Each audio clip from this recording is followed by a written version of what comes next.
பொன்மனச்செம்மல் புரட்சி தலைவர் எம்ஜிஆர் அவர்களையும் இதயம் புரட்சி தலைவி அம்மா அவர்களையும் வணங்கி இன்றைய தினம் தமிழகத்தை மீட்கும் போராட்டம் மிக எழுச்சியாக சென்னை மாநகர பகுதியிலே இன்றைக்கு துவங்கப்பட்டு விட்டது. இந்த சிறப்பான நிகழ்ச்சியிலே முன்னிலை வைக்கின்ற இந்த மாவட்ட கழகத்தினுடைய செயலாளர் முன்னாள் எம்எல்ஏ ஆர்மிச்சர் திரு விரிகை ரவி அவர்களே,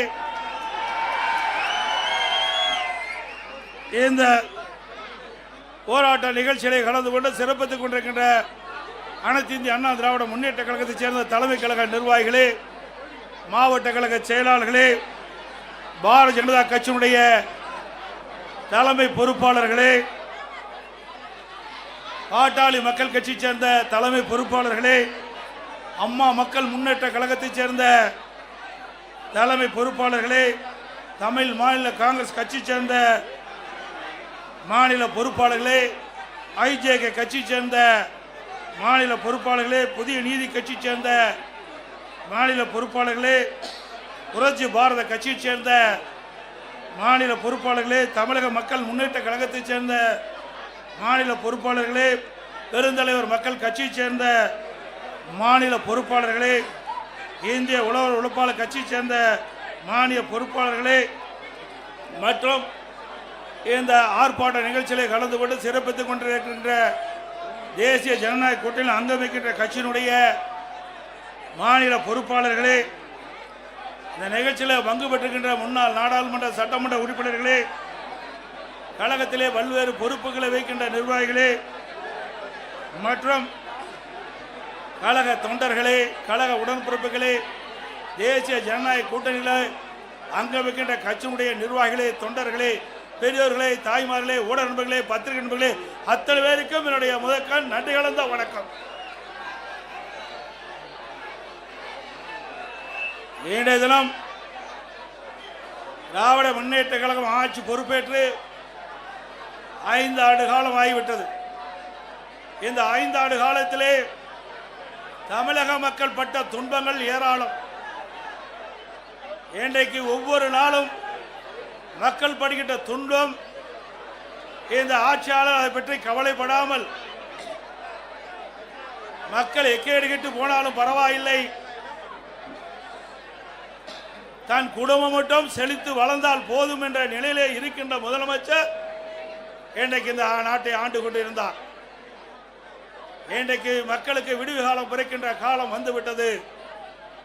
திராவிட முன்னேற்ற கழகம் எப்பொழுது ஆட்சியிலே அமர்ந்ததோ அன்று முதல் இன்று வரை எங்கே பார்த்தாலும் கஞ்சா விற்பனை, போதைப் பொருள் விற்பனை, கள்ளச்சாராய விற்பனை, இப்படி தமிழகம் முழுவதும் சர்வசாதாரணமாக கிராமத்தில் இருந்து நகரம் வரை போதை நடமாட்டம் அதிகரித்து விட்டது. போதைப் பொருள் விற்பனை ஜரூராக தமிழகத்திலே நடந்து கொண்டிருக்கின்றது. இதை பற்றியெல்லாம் கவலைப்படாத முதலமைச்சர், பொம்மை முதலமைச்சர், ராணியற்ற முதலமைச்சர், திறமையற்ற முதலமைச்சர் திரு ஸ்டாலின் அவர்கள் இன்றைய தினம் நம்முடைய குழந்தைகளை சிறப்பான கல்வி கிடைக்க வேண்டும் என்ற அடிப்படையிலே பள்ளிக்கு அனுப்புகிறோம், கல்லூரியிலே படிக்க வைக்கின்றோம். அவருடைய எதிர்காலம் சிறக்க வேண்டும் என்ற அடிப்படையிலே எவ்வளவு கஷ்டத்துக்கு இடையிலும் நாம் பெற்ற பிள்ளை எதிர்காலத்திலே சிறப்பாக வாழ வேண்டும் என்ற அடிப்படையிலே நாம் பள்ளிக்கும் கல்லூரிக்கும் அனுப்பி வைக்கின்றோம். ஆனால் இன்றைய ஆட்சியாளருடைய கொடுமையால் அந்த பள்ளி மாணவர்கள், கல்லூரிகள் அருகிலே கஞ்சா விற்பனையால் இன்றைக்கு அந்த மாணவர்கள் அதற்கு அடிமையாகி அவள் சீரழியக்கூடிய காட்சி தமிழகத்திலே பார்க்கப்படுகிறது. இன்றைக்கு பத்திரிகையில் ஊடகங்கள் வருகின்ற பெரும்பாலான செய்தி, இன்றைக்கு மாணவர்கள், இளைஞர்கள், பொதுமக்கள் போதைப் பொருளுக்கு அடிமையாகி சீரழியக்கூடிய காட்சியை அவ்வப்போது தொலைக்காட்சியிலும் பத்திரிகையிலும் பார்க்கக்கூடிய அவலங்களை கடந்த திராவிட முன்னேற்ற கழக ஆட்சியிலே பார்க்கப்படுகிறது. நெஞ்சையே பதற வைக்கின்ற சம்பவம் ஒன்று நடந்தது.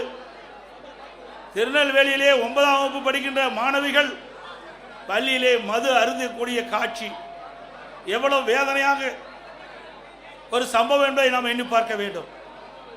நம்முடைய குழந்தையுடைய எதிர்காலத்திற்காக பள்ளிக்கு அனுமதிக்கின்றோம். ஆனால் இந்த விடியா திமுக ஆட்சியிலே படிக்கிற காலத்திலே பள்ளியிலே மாணவிகள் மது அருந்துகின்ற காட்சி பத்திரிகையில் ஊடகத்தில் வருகின்றது. ஒரு வேதனையான சம்பவம். அதை பற்றியெல்லாம் இந்த அப்பா ஸ்டாலின் கவலைப்படுவதாக தெரியவில்லை.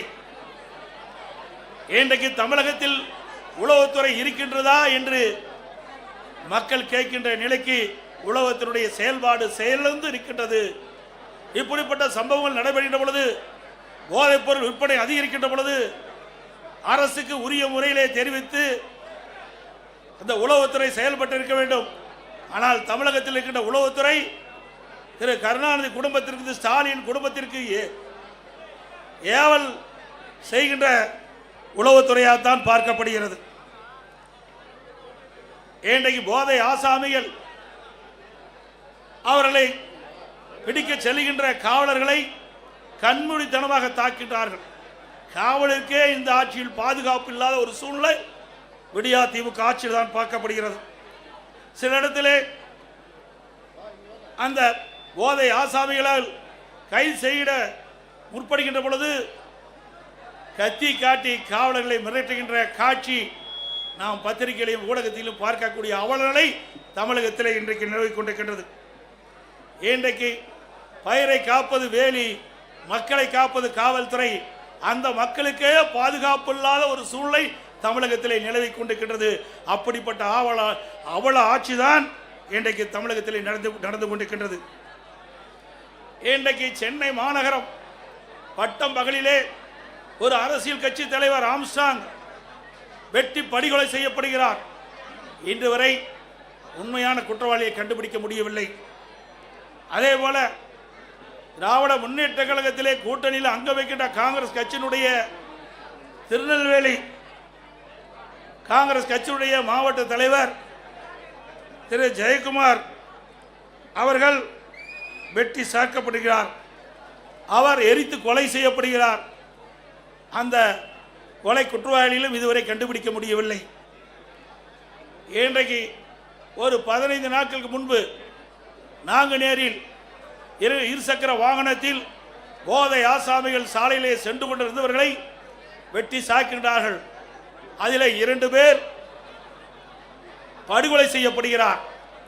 அதே போல சிவகங்கை மாவட்டம் அந்த பகுதியில் இருசக்கர வாகனத்தில் போதை ஆசாமிகள் சென்று கொண்டிருந்த பொழுது சாலை ஓரமாக நின்றவர்களை வெட்டி சாய்க்கப்படுகின்ற காட்சி இந்த ஆட்சியிலே பார்க்கப்படுகிறது. இந்த ஆட்சியிலே பாலியல் வன்கொடுமை நடக்காத நாளே இல்லை. இன்றைக்கு கிருஷ்ணகிரியில் 2 வயது குழந்தையை கூட விட்டு வைக்கலை. திராவிட முன்னேற்ற கழக கட்சியை சேர்ந்த ஒருவர் 2 வயது பச்சிளம் குழந்தையை பாலியல் சீண்டல் ஆளாக்கி கொலை செய்யப்படுகின்ற நிகழ்வு இந்த ஆட்சியிலே தான் பார்க்கப்படுகிறது.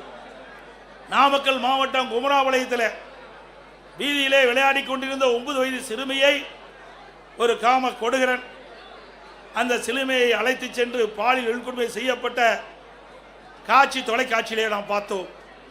இதையெல்லாம் எந்த அளவுக்கு இந்த ஆட்சியிலே கொடுமை நடந்து கொண்டிருக்கின்றதை நாம் எண்ணி பார்க்க வேண்டும். இன்றைக்கு மதுராந்தகம் அருகிலே இருசக்கர வாகனத்திலே சென்று கொண்டிருந்த ஒரு பெண்மணியை சில பேர் கடத்தி சென்று பாலியல் வன்கொடுமை செய்கின்ற நிகழ்வு இந்த ஆட்சியிலே தான் பார்க்கப்படுகிறது. அண்மையிலே 3 நாட்களுக்கு முன்பு தூத்துக்குடி மாவட்டம் விளாத்திக்குளம் பகுதியிலே பள்ளியிலே படிக்கின்ற மாணவி, அந்த மாணவியை கடத்தி சென்று பாலியல் வன்கொடுமை செய்து கொலை செய்கின்ற ஒரு துர்ப்பாக்கியமான ஆட்சி இந்த ஆட்சியிலே பார்க்கப்படுகிறது. அந்த உடலை வாங்க 3 நாட்கள் அந்த சம்பந்தப்பட்ட பெற்றோர்களுடைய உறவினர்கள் சாலையிலே மறியல் செய்த காட்சி நாம் தொலைக்காட்சியிலே பார்த்தோம். அதே போல அண்ணா நகரிலே ஒரு சிறுமி பாலியல் சீண்டலுக்கு ஆளாக்கப்பட்டு நீதிமன்றம் மாநில காவல்துறை விசாரிக்கப்பட்டால் நியாயம் கிடைக்காது என்று சிபிஐ விசாரிக்க வேண்டும் என்று தீர்ப்பளிக்கப்பட்டது. அதை எதிர்த்து வெக்கங்கட்ட அரசு உச்சநீதிமன்றத்தில் மேல்முறையீடு செய்கிறது. அப்படி என்றால் கொலை குற்றவாளிகளை இந்த அரசு எப்படி பாதுகாக்குது என்பதை நாம் எண்ணி பார்க்க வேண்டும். அதே போல கள்ளக்குறிச்சியிலே கள்ளச்சாராய் அருந்தி சுமார் 68 பேர் மரணம் அடைந்தார்கள். அதற்கு ஆளுங்கட்சி சேர்ந்தவர்கள் துணை நின்ற காரணத்தினாலே ஆளுங்கட்சியில் இருக்கின்ற அந்த நபர்கள் தப்பித்து விடக்கூடாது என்பதற்காக மாநில காவல்துறை விசாரிக்கப்பட்டால் நியாயம் கிடைக்காது என்ற அடிப்படையிலே அனைத்து இந்திய அண்ணா திராவிட முன்னேற்ற கழகம் உயர்நீதிமன்றத்திலே இந்த வழக்கை சிபிஐ விசாரிக்க வேண்டும் என்று வழக்கு தொடர்ந்து நீதிமன்றம் சிபிஐ விசாரிக்கலாம் என்று தீர்ப்பளிக்கப்பட்டது. ஆனால் இந்த விடியா திமுக அரசு உச்ச நீதிமன்றத்திலே மேல்முறையீடு செய்தது. இதிலிருந்து நாம் பார்க்க வேண்டும், குற்றவாளிகளுக்கு துணை நிற்கின்ற அரசாங்கமாக திரு ஸ்டாலின் அரசு செயல்பட்டது என்பதை நிரூபணமாக இருக்கின்றது. அதே போல அண்ணா பல்கலைக்கழகத்திலே மாணவி பாலியல் சீண்டலுக்கு ஆளாக்கப்படுகிறார். அதிலே ஒரு அமைச்சர் திமுக கட்சி சேர்ந்தவர்களெல்லாம் ஈடுபட்டிருக்கின்றார்கள். ஆனால் அந்த வழக்கு நீத்து போகின்ற அளவுக்கு இன்றைய நிலைமை இருக்கின்றது. மீண்டும் அண்ணா திமுக ஆட்சி மலரும், இதை தூசி தட்டி எடுக்கப்பட்டு உண்மை குற்றவாளிகளை சட்டத்தின் முன் நிறுத்தப்படுவார்கள். அதே போல இன்றைய ஆட்சியாளர்களை தினந்தோறும் கனிம வளங்கள் கொள்ளையடிக்கப்படுகின்றன. இன்றைக்கு கரூரிலே ரவுடிகளை வைத்து ஒரு நாள் ஒன்றுக்கு 3000 லாரிகளில் மணல் அள்ளப்படுகின்றது. தினந்தோறும் 1.5 கோடி ரூபாய்க்கு கனிம வளங்கள் கொள்ளை போகின்றன. பகிரங்கமாக மணல் கடத்தப்படுகின்றது. நம்முடைய முன்னாள் அமைச்சர் அருமை சகோதரன் விஜயபாஸ் அவர்கள் காவல் நிலையத்தில் புகார் கொடுக்கின்றார். அங்கிருக்கின்ற மாவட்ட ஆட்சித்தளத்தில் புகார் கொடுக்கின்றார். சம்பந்தப்பட்ட துறை அதிகாரத்திலே புகார் கொடுக்கின்றார். எந்த புகாரும் அவர் எடுத்துக்கொள்ளப்படவில்லை. அதிகாரிகளுடைய துணை கொண்டு இதுவரை மணல் கொள்ளை சர்வசாதாரணம் நடந்து கொண்டிருக்கிறது. அங்கே ஒரு திமுக முன்னாள் அமைச்சர் முழுமையாக இந்த கனிம வள கொள்ளையிலே ஈடுபட்டிருக்கின்றார். ஆக இப்பொழுது இருக்கின்ற அதிகாரிகள் அத்தனை பேரும் இந்த கனிம வள கொள்ளைக்கு துணை வகிக்கின்றார்கள். அனைத்து இந்திய அண்ணா திராவிட முன்னேற்ற கழக அரசு உங்களுடைய மகத்தான ஆதரவை ஆட்சி அமைந்தவுடனே இந்த கனிம வள கொள்ளையிலே யாரெல்லாம் ஈடுபட்டார்கள், யாரெல்லாம் இதற்கு துணை நின்றார்கள், அவர்கள் மீதெல்லாம் சட்ட ரீதியாக நடவடிக்கை எடுக்கப்படும் என்பதை நேரத்தில் தெரிவித்துக் கொள்கின்றேன். இன்றைக்கு நாம் பார்ப்பதெல்லாம் நாம் வைத்திருக்கின்ற பணத்தை திருடுவார்கள், இல்லது வீட்டிலே திருடர்கள் பூந்து நகையை திருடுவார்கள். ஆனால் இன்றைக்கு விடியா திமுக ஆட்சியிலே உடல் உறுப்புகளை திருடுகின்ற ஒரே ஆட்சி இந்த ஆட்சியிலே தான் பார்க்கப்படுகிறது. சிந்தித்து பாருங்கள். நாமக்கல் மாவட்டம் அந்த பகுதியிலே வறுமையின் காரணமாக ஏழைகள் அவருடைய உடல் உறுப்பு கிட்னியை முறைகேடாக இன்றைக்கு திமுக கட்சி சேர்ந்த எம்எல்ஏ மருத்துவமனையிலே அழைத்து சென்று முறைகேடாக அவருடைய கிட்னியை இன்றைக்கு திருடியிருக்க என்று சொன்னால் இந்த ஆட்சி எப்படிப்பட்ட ஆட்சி என்பதை எண்ணி பார்க்க வேண்டும். அது மட்டுமல்ல, இது கண்டுபிடித்ததும் திராவிட முன்னேற்ற கழகம் தான். இதற்கு ஒரு குழு போட்டதும் திராவிட முன்னேற்ற கழகம் தான். ஆக இதையெல்லாம் கண்டுபிடித்த பிறகு சட்ட ரீதியாக இந்த மருத்துவமனை மீது எந்த நடவடிக்கை எடுக்கப்படவில்லை. ஆக அதிமுக ஆட்சி மலர்ந்தவுடன் இந்த கிட்னி முறைகேட்டில் ஈடுபட்ட அந்த மருத்துவமனை சம்பந்தப்பட்டவர்கள் மீது சட்ட ரீதியாக அதிமுக அரசு நடவடிக்கை எடுக்கப்படும். இது எவ்வளவு கொடுமையானது. நாட்டிலே பாதுகாப்பு கொடுக்கக்கூடிய ஒரு அரசாங்கம் அந்த ஆளுங்கட்சி சேர்ந்த எம்எல்ஏ மருத்துவமனையிலே இப்படிப்பட்ட கொடுமையான நிகழ்வு நடைபெற்று சொன்னால் இந்த ஆட்சி எப்படிப்பட்ட ஆட்சி என்பதை மக்கள் எண்ணி பார்க்க வேண்டும். இன்றைய தினம்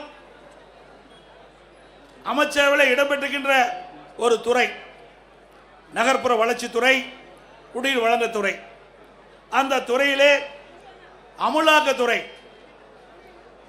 இன்றைக்கு ஆய்வு செய்யப்பட்டு சோதனையிடப்பட்டு அந்த சோதனையிலே கிடைக்கப்பட்ட ஆதாரத்தின் அடிப்படையிலே இவர்கள் மீது நடவடிக்கை எடுக்க வேண்டும் என்று அரசுக்கு காவல்துறை உயர்ந்த காவல்துறைக்கு அறிக்கை அனுப்பப்படுகிறது. 3 முறை அறிக்கை அனுப்பப்பட்டது அமலாக்கத்துறையின் மூலமாக. இதுவரை நடவடிக்கை எடுக்கப்படவில்லை. இன்றைக்கு இந்த துறையைச் சேர்ந்த அமைச்சர்கள், இந்த துறையைச் சேர்ந்த அதிகாரிகள் மீது இன்றைக்கு அந்த அமலாக்கத்துறை ஆதாரத்தோடு கண்டுபிடிக்கப்பட்ட அறிக்கையின் அடிப்படையிலே அங்கே முதல் தகவல் அறிக்கை பதிவு செய்யப்பட வேண்டும். ஆனால் இதுவரை செயல்படவில்லை. உடனடியாக அனைத்து இந்திய அண்ணா திராவிட முன்னேற்ற கழக கட்சி உயர்நீதிமன்றத்தில் வழக்கு தொடரப்பட்டு நீதி அரசர் இன்றைக்கு அமலாக்கத்துறை ஆதாரத்தோடு கண்டுபிடிக்கப்பட்டுகின்றது. அந்த ஆதாரத்தின் அடிப்படையிலே அரசு இன்றைக்கு எஃப்ஐஆர் போட வேண்டும் என்று தீர்ப்பு வழங்கப்பட்டது. இதுவரை அந்த உயர்நீதிமன்ற தீர்ப்பை கூட அமுல்படுத்தாமல் புறக்கணிக்கின்ற அரசு திரு ஸ்டாலின் தலைமையில் இருக்கின்ற அரசாங்கம் என்பதை நேரத்தில் நினைவு கொள்ள வேண்டும். அது மட்டுமல்ல, இன்றைக்கு எங்கே பார்த்தாலும் இன்றைக்கு டாஸ்மாக் கொள்ளை. இன்றைக்கு தமிழகம் முழுவதும் 6000க்கு மேற்பட்ட மதுக்கடைகள் இருக்கின்றன. அந்த மதுக்கடையிலே சுமார் ஒரு நாளைக்கு 1.5 கோடி பாட்டில் விற்பனை ஆகின்றது. டாஸ்மாக் கடையிலே ஒரு பாட்டிலுக்கு 10 ரூபாய் என்று விலை நிர்ணயிக்கப்படுகின்ற பொழுது ஒரு நாளைக்கு 1.5 கோடி பாட்டில் இந்த டாஸ்மாக் கடையிலே விற்பனை மூலமாக ஒரு நாளைக்கு 15 கோடி ரூபாய் இந்த டாஸ்மாக் நிறுவனத்தின் மூலமாக முறையீடாக கொள்ளையடிக்கின்ற அரசு. இந்த அரசு ஒரு மாதத்திற்கு 450 கோடி, வருடத்திற்கு 5400 கோடி, இந்த 5 ஆண்டு காலத்தில் சுமார் 24,000 கோடி இந்த டாஸ்மாக் பாட்டில் விற்பனையில் மட்டும் முறையீடாக நடைபெற்ற பணம் கொள்ளையடிக்கப்பட்டுகின்றது. அதோடு இன்றைக்கு இந்த ஆட்சி பொறுப்பேற்ற பிறகு எல்லா பொருள் விலை உயர்ந்து விட்டது. உணவுப் பொருட்கள் விண்ணை முட்டுகின்ற அளவுக்கு விலை உயர்ந்து விட்டது. இந்த ஆட்சியிலே மக்களுக்கு வேலை வாய்ப்பு கிடையாது. ஒரு பக்கம் வேலை வாய்ப்பு இல்லை, வருமானம் இல்லை குடும்பத்திற்கு. மறுபக்கம் விலைவாசி உயர்வு, அரிசி விலை உயர்ந்து விட்டது, எண்ணெய் விலை உயர்ந்து விட்டது, பருப்பு விலை உயர்ந்து விட்டது. இன்றைக்கு மளிகை சாமானுடைய பொருள் உயர்ந்து விட்டது 40%. ஆக மக்கள் குடும்பம் நடத்துவதற்கு கடினமான சூழ்நிலை தத்தளித்துக் கொண்டிருக்கின்ற நிலை இந்த ஆட்சியிலே பார்க்கப்படுகிறது. அதையெல்லாம் குறைப்பதற்கு இந்த அரசாங்கத்திலே போதிய கவனம் செலுத்தவில்லை. ஆனால் இன்றைய முதலமைச்சர் ஆளுகின்ற ஆட்சி இருக்கின்ற வரை அவர் போட்டோ ஷூட் தினந்தோறும் காலையிலே போட்டோ ஷூட் எடுப்பார், மாலையிலே பத்திரிகையில் ஊடகத்தில் வரும். அதுதான் இந்த 5 ஆண்டு காலத்தினுடைய இந்த விடியா திமுக ஆட்சியுடைய சாதனை என்பதை நாட்டு மக்கள் அறிவார்கள். அதேபோல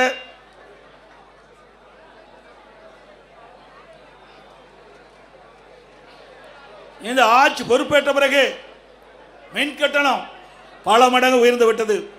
சென்னை மாநகர மக்கள் எண்ணி பார்க்க வேண்டும்.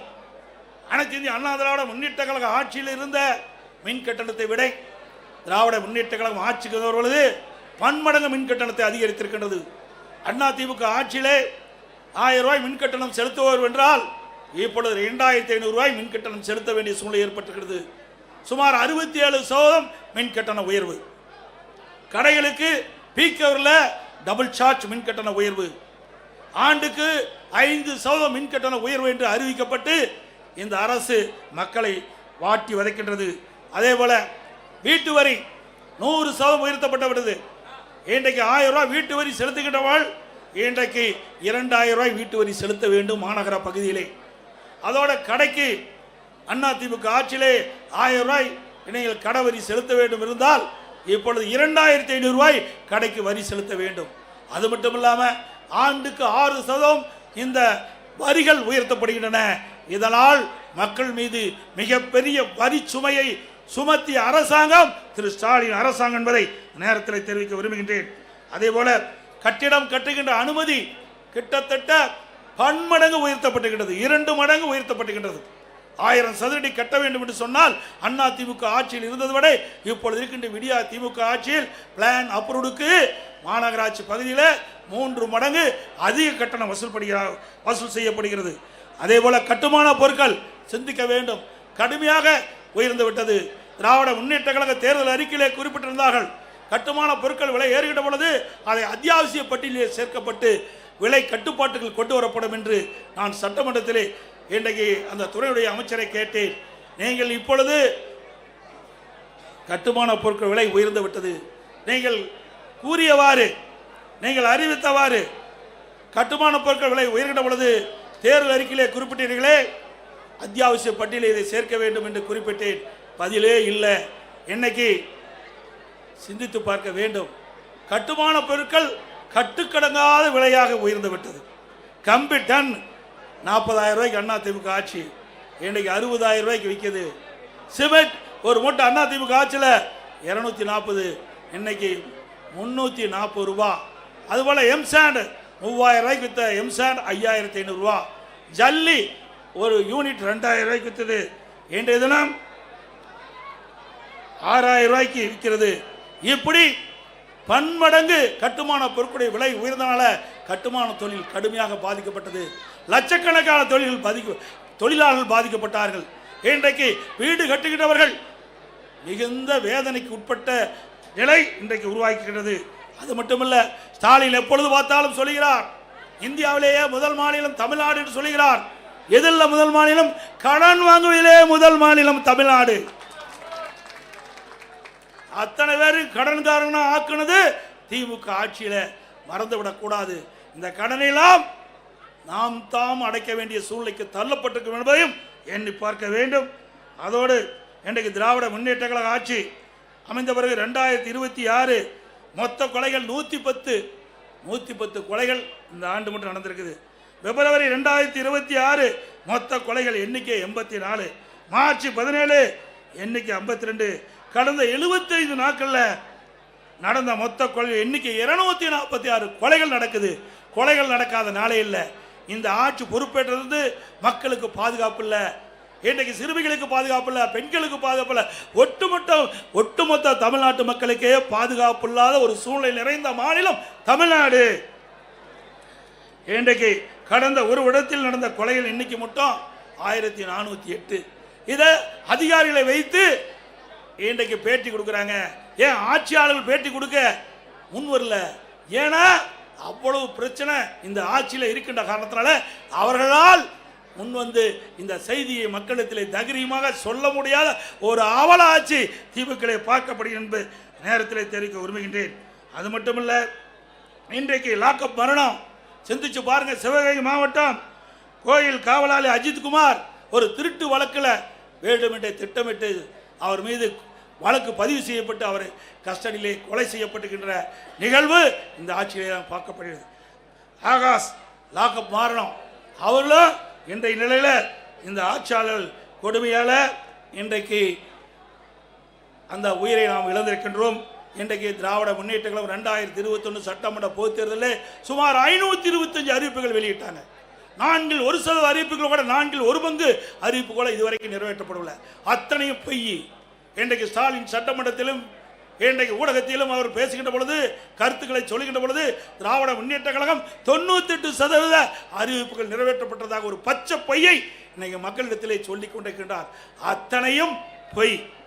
மக்கள் புரிந்து கொண்டார்கள். இந்த ஆட்சியை விரட்டி அடிக்க மக்கள் முன் வந்து விட்டார்கள். இன்றைக்கு கொடுக்கப்பட்ட வாக்குறுதியை நிறைவேற்றாத காரணத்தினாலே அரசு ஊழியர்கள் வீதியிலே வந்து போராடக்கூடிய சூழ்நிலைக்கு தள்ளப்பட்டார்கள். அதே போல தூய்மை பணியாளர்கள் எப்படி கொடுமைப்படுத்தினார்கள் இந்த ஆட்சியிலே என்பது அத்தனை பேருக்கும் தெரியும். ஊடகத்திலும் பத்திரிகையிலும் பார்த்தோம்.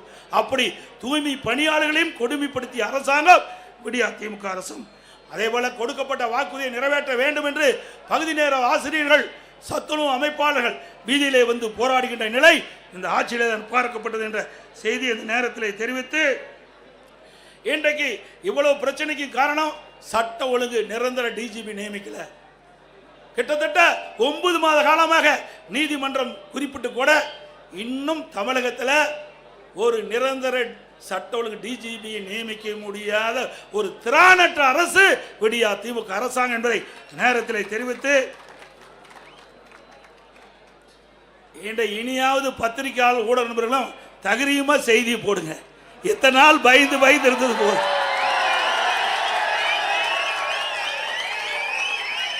நான் சொல்லுவது அத்தனையும்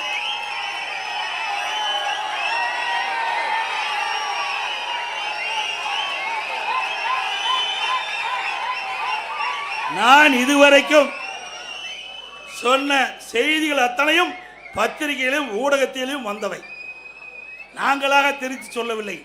ஆகவே இந்த உண்மை செய்திகள் எல்லாம் நாட்டு மக்களுக்கு கொண்டு போய் சேர்க்க வேண்டிய கடமை ஊடக நண்பர்களுக்கும் பத்திரிகை இருக்கின்ற என்பதை உணர்ந்து நடுநிலையோடு செயல்பட்டு நாட்டு மக்களை பாதுகாப்பதற்கு நீங்கள் அத்தனை பேரும் ஊடக நண்பர்களும் பத்திரிகை நண்பர்களும் துணை நிற்க வேண்டும் என்று அன்போடு உங்களை கேட்டுக்கொள்கின்றேன். மக்கள் ஒரு ஆட்சி அகற்றப்பட வேண்டும். குடும்ப ஆட்சிக்கு முற்றுப்புள்ளி வைக்கின்ற தேர்தல் இந்த தேர்தல். ஊழல் விளம்பரம் மட்டும் செய்த திமுக ஆட்சியின் ஆட்டம் கடந்த 15ஆம் தேதியோடு முடிவு கட்டப்பட்டு விட்டது. தமிழ்நாட்டிற்கு இனி வசந்த காலம் ஆரம்பிக்கப்பட்டு விட்டது. பெண்களுக்கு பாதுகாப்பான ஆட்சி விரைவிலே மக்களால் கொடுக்கப்படுகிறார். இளைய சமுதாயத்திற்கு ஒளிமயமான எதிர்காலம் காத்துக் கொண்டிருக்கின்றது. மே மாதம் ஆட்சிக்கு வருவோம், நல்ல ஆட்சி அமைப்போம். நடைபெறவுள்ள சட்டமன்ற பொதுத் தேர்தலிலே அனைத்து இந்திய அண்ணா திராவிட முன்னேற்ற கழகம் தலைமை தாங்கியுள்ள தேசிய ஜனநாயக கூட்டணி அதிக இடங்களிலே வெற்றி பெற வேண்டும். அனைத்து இந்திய அண்ணா திராவிட முன்னேற்ற கழக வேட்பாளர் நிற்கின்ற தொகுதியிலே இரட்டை சின்னத்திலே வாக்களித்து வெற்றி பெற செய்யுங்கள். நம்முடைய தேசிய ஜனநாயக கூட்டணி சார்பாக போற்றுகின்ற வேட்பாளருக்கு அவருடைய சின்னத்திலே வாக்களித்து அவர்களை வெற்றி பெற செய்ய வேண்டுமாய் கேட்டு விடைபெறுகின்றேன். நன்றி, வணக்கம். இப்பொழுது ஆர்ப்பாட்டம் வாசிக்கப்படும். அதை திருப்பி நாம் ஒவ்வொருவரும் குறிப்பிட வேண்டும் என்று அன்போடு கேட்டுக்கிறேன்.